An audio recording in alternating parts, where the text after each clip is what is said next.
It's decisions like this that made me check out of the mainstream gaming industry all those years ago. Ubisoft is out here saying the quiet part out loud when it comes to these over-reliance on subscription services.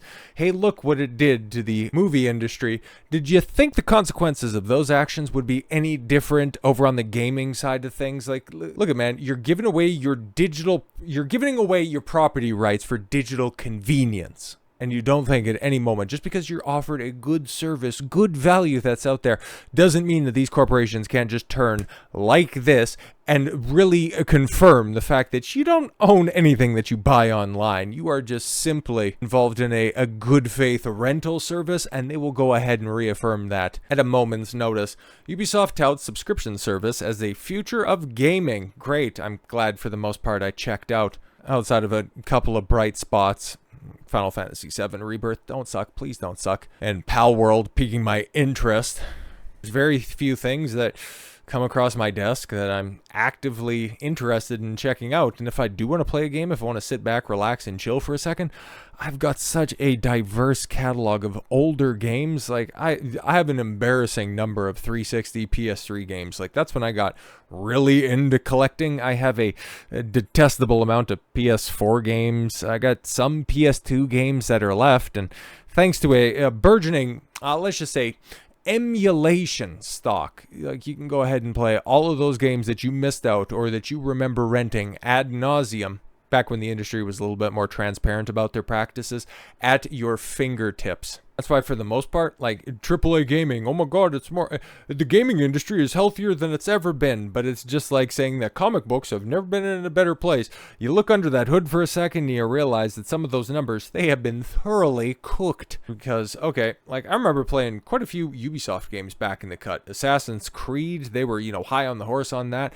When Watch Dogs first got announced, before it just dissolved into Zoomer lingo garbage with Watch Dogs 2, and did they even get to a Watch Dogs? Oh no, right, Watch Dogs 3 was over in London, and that thing, well, there's a reason that there's not a Watch Dogs 4. But yeah, Far Cry 3, that was a landmark, and then, well, that franchise never evolved after that, and same with Assassin's Creed. It just got too much, too quick, and they never could recapture the brilliance of, the original and 2 and all of the Ezio outings. So it's kind of interesting that this studio that's on the brink of being acquired would come out and be so braggadocious about their service. Hey, you guys haven't really been comfortable with anything that we've been doing.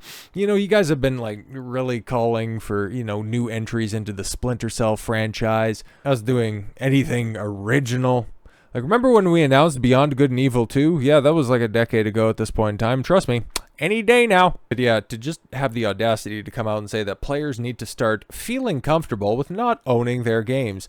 Fantastic, because, okay, cool. Yeah, not owning their games. Okay, cool. You're talking about what, these live service games, which I personally have always found detestable. But yeah, okay, you're always at the whims of servers being online in order to actually engage with the games. Okay, that kind of makes sense. You want to go to a free-to-play model where, yeah, okay, you just get the game for free. It's like buying a razor blade. You get the handle and you get a couple of cartridges, but the cartridges are far more expensive than just the disposable razors, so they get you in the door with that, and then they just, keep you hooked on with the microtransactions and constantly needing to engage in these social experiences. I get what you're trying to get at and what you're broadly trying to say, but it comes across as disgusting. In offering his support for the dystopian concept of you will own nothing and you will be happy, Ubisoft Director of Subscriptions, Philippe Tremblay, oh yes, I'll leave it up to the French, has opined that not only is a subscription-based service model an overall boon for the video game industry, it's not, that the main factor standing in its widespread adoption of the developers is the fact that players still prefer having and owning their own games. Yeah, it's exactly like like the Hollywood industry, the streaming wars that have basically been won by Netflix, the only one that's actually turning a profit. The only reason that subscription-based services are thriving in gaming is because Microsoft has a foothold on that service. If they didn't have at their own leisure access to as many properties as they do, not the amount of people that have signed up for Game Pass wouldn't be that number, because if everything was all bifurcated into $15, $20, $30 a month services as opposed to one hub, a one-stop shop for things, you would end up with the exact same thing that's happening over with people that are fed up with their Hulu subscription, Disney Plus subscription, Netflix subscription, Max subscription. And that's just the big boys that are up at the top. Then you got what? Peacock, CBS, All Access. Well, no, that's Paramount Plus, right? ESPN, Cinemax. Do they still do sports? You can see where this is going. So if you had every big budget studio, you had Ubisoft to just paywalling off their own content, okay? $10, $15 a month, even though they don't really produce enough to do that. EA tried to do that for a second. Remember when they had Origin? That sure was fun, but then they put everything over on Steam. They're normally the ones leading the charge when it comes to terrible gaming takes, but I guess, leave it up to the barely relevant Frenchman over there at Ubisoft to pick up the slack, eh? Tremblay shared his anti-consumer take and the medium's future following the announcement that Ubisoft's own in-house subscription service would be rebranded under the collective banner of Ubisoft Plus Premium. It's so interesting. So it was so successful that you needed to rebrand it, huh? Interesting. As explained by the developer on the January 15th blog post, Ubisoft Plus, multi-access and PC access will now become Ubisoft Plus Premium, offering day one new releases and early access where applicable, alongside the premium editions, monthly rewards, and more. Ubisoft is also introducing a new offer, Ubisoft Plus Classics on PC, a curated selection, so not even your entire back catalog, good stuff, of popular back catalog and live games. So exactly like Netflix, when you would have a show that's on there, but then they would get cycled out after the licensing came up, or they just had not enough server space to keep everything on there. Good stuff. You want to give access to your back catalog, but then you also want to keep people around so that you're not going to have entire franchises there on at any given point in time. You can see why the streaming bubble is as thoroughly burst as it is. Elaborating on the difference between these subscription tiers, Tremblay explained to the same post. Premium means the day one access to new releases, and in some cases, like Prince of Persia, The Lost Crown, early access to upcoming new releases is on top of our extensive back catalog. Yeah, all that other crap. Premium editions, DLC, monthly rewards. All this offered on Xbox, PC, Amazon Luna. All you need to do is subscribe once. You have multiple access. Yeah, $17 a month, so that's probably $20 Canadian. You can go straight to hell, okay? I'll just wait. If I want to play anything, okay? If I want to play Far Cry 6, I think just for the Steam Winter Sale, that entire package. And I haven't even finished Far Cry 5. Like, I started it, and I've tried to go through it a bunch of, it was a slog to get through 4, but 6, for its entire experience, was about $20, and you'll have that for, well, as long as Steam maintains its market dominance. Rainbow Six Siege, yeah, Watch Dogs Legion. Oh, that's the third one, right? Yeah, your most popular back catalog games. Rainbow Six Siege. God, I remember when the announcement trailer for that was, and that thing is still chugging along. Just goes to show you the absolute state of the industry. That game is over a decade old at this point. This catalog will grow with time, is included for PlayStation Plus Extra and PlayStation Plus Premium members, so you can get access to it for a discounted price. Yeah, and available on PC through the Ubisoft Store for $8 a month. Oh, how fantastic. Later pressed as to the decision that led to the business shift during an interview with GameIndustry.biz, Christopher Drake, the Ubisoft director, detailed, "We looked for the consumer behavior and how people were interacting with our offer, and we saw an opportunity, yes, to make some money. Some quick bucks come with slow problems." But these problems right here didn't take that long to manifest. We look at how gamers engage with their different games. We see the back catalog is still very active and alive. Yeah, because you aren't producing anything that people actually want to return to. It should be an indictment on your industry, but instead you just go, yeah, we could just monetize our back catalog. So we saw an opportunity to offer these worlds to our consumers at a lower fee, and are responsible for the behavior that we saw from players. He continued, we look at how gamers engage with our different games, and we see that our back catalog is still very active. Saw an opportunity, yes, once again, yeah, to just simply make some money. How they just reposted that paragraph. My mistake. To this end, oh yeah, there's that Avatar game that was really lauded for its graphics, kind of like the movie. And then, who's still playing that? That just came out like a couple of weeks ago. I just heard that thing was total ass. To the end, Tremblay then told Drake that the move is also motivated by the fact that Ubisoft streaming services had supposedly been proving to be the way for gamers to access our worlds who perhaps weren't inclined to purchase. Yeah, I used to do this thing called renting, but, entertainment had to go ahead and, kill off Blockbuster. Anywho, these players are brand new. We're shaking hands for the first time. It's Ubisoft strategy for as long, and also demos used to be a thing. Anyways, for as long, and I'm here to try and reach more players for franchises that we have. Yeah, stop making games so goddamn expensive and stop trying to normalize like $100 price point, okay? Because we heard how expensive, theoretically, like there's a rumor that's being floated around out there that Grand Theft Auto 6, when it eventually does come out, potentially in 2026, like that shit's going to cost $120. Yeah, I don't care, man. I'll wait for the PC version. I'll wait for it to go on deep discount. I ain't paying $120 for anything. Just the standard game. Go to hell. I'm so happy the leader of the product were able to deliver that. Yeah, franchises, Ubisoft, they've just milked them all dry. Trin then asked Tremblay about how Ubisoft sought to sell their subscription services to the hesitant demographic. I don't have a crystal ball, but when you look at the different subscription services that are out there, yeah, the rest of them actually have value. We're seeing expansions on consoles, as likes of PlayStation. Yeah, they tried to do that with PS Now a long time back during, the midpoint of the PS3, and that didn't end up working out all that well. And Xbox bring new people in on PC, Ubisoft's standpoint. It's already been great. We're looking to reach more on PC. We see opportunity there. You can, but at the same time, man, Black Flag, that's where I hopped off. I know a lot of people really like Black Flag, but that was the game that I got a couple of minutes in. I did the first ship thing, and it's like, this game just really isn't for me, and I never returned back to Assassin's Creed after that. I slogged through Assassin's Creed 3 in that ridiculously long prologue. That game was average, and just booting up Black Flag, and it's like, oh great, pirates. And it's like, you guys can just do assassin shit. No, that was back in 2013. Wow. It's been a long time.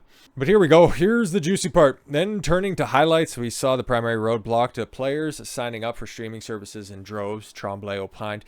One of the things that saw is that gamers are used to a little bit like DVD having and owning their games. Yeah, when it comes to consoles, unless something's on a deep discount, which for a long time really wasn't a thing when it came to those digital storefronts, I buy pretty much every game on console in a physical form because, I can't be beholden to these companies that are just going to go ahead and ban an account and ban your access to a game that you paid your money for. I ain't doing that, okay? At the end of the day, okay, as unreliable as old cartridges were, they're still more reliable than the whims of a company that'll just go ahead and ban you for wrong speech if you're getting too toxic in game chat or your account has been associated with some unsavory activity online. No thank you. No thank you. But yes, here we go. That's the consumer shift that needs to happen. They got comfortable not owning their CD collection or DVD collection.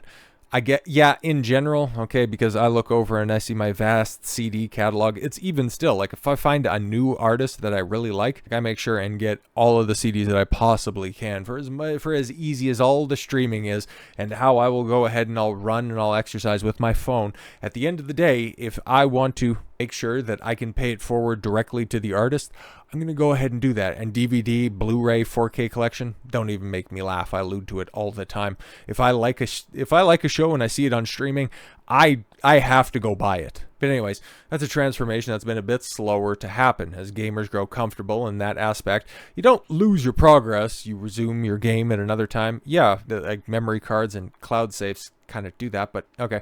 Your progress file is still there. It's not been deleted, and you lose what you built in your game and your engagement with the game, so you feel comfortable about not owning your game. I still have 2 boxes of DVDs, Tremblay argued. I definitely understand the gamer's perspective with that, but as people embrace that model, we will see that these games will exist, the service will continue, and you'll be able to access when you feel like. That's reassuring. But again, you've got to put your faith in a company that has not made business decisions in how long? You had a money-making property in Assassin's Creed and you drove it into the ground. You stumbled with the first release of Watch Dogs, and then instead of building upon that concept, you just decide to turn it into some of the most cringe Gen Z shit that I've ever seen in my entire goddamn life. You had a revolutionary partnership budding with Nintendo with the tactical RPG stylings of Mario and Rabbids, and then you followed the first game up in very quick succession with a sequel that ended up destroying any potentiality for that budding franchise. Like, I don't even need to mention all of those other hidden gems in the Tom Clancy catalogs. Doing a new Rainbow Six, Splinter Cell, as I already mentioned. Ghost Recon, like, come on, there's so much potential that's out there. No, you'll just go ahead and, try to hop on the bandwagon. Like, Ubisoft always does this, man. They're always a day late and a dollar short. Like, what happened? Just check out The Division, okay? At the time when everybody was getting sick and tired of live service games, they just decided, hey, this one will be really good. We'll just go ahead and roll this one out. Streaming is also a thing that works really well with subscriptions. So when you need to, so you pay when you need it as opposed to paying all the time. But they also, like, the way that these streaming subscriptions work, they just hope that you keep them on in the background. Don't really notice the $10 you get siphoned off.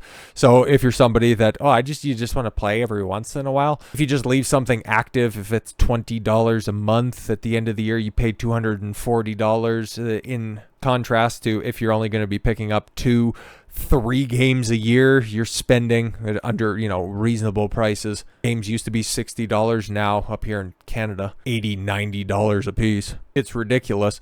Like, if you were to buy 2 brand new console games, like, instead of paying $180, Ubisoft hopes that you keep the subscriptions on in the background, give them $240, and you might play a couple of games. Because that's most people. Like, there's hardcore gamers. I used to be a hardcore gamer. That's for true. The shift towards all of these constantly online, you need to go ahead and put in a code in order to get online to redeem your other, free pre-order bonuses. All of that shit just got too laborious. And then the stories just started to be absolutely atrocious. Goddamn Mass Effect Andromeda. I still hate that game so much. It just drove me and so many other people away from gaming, or to just classic gaming where they can't go ahead and, pull this trick on you.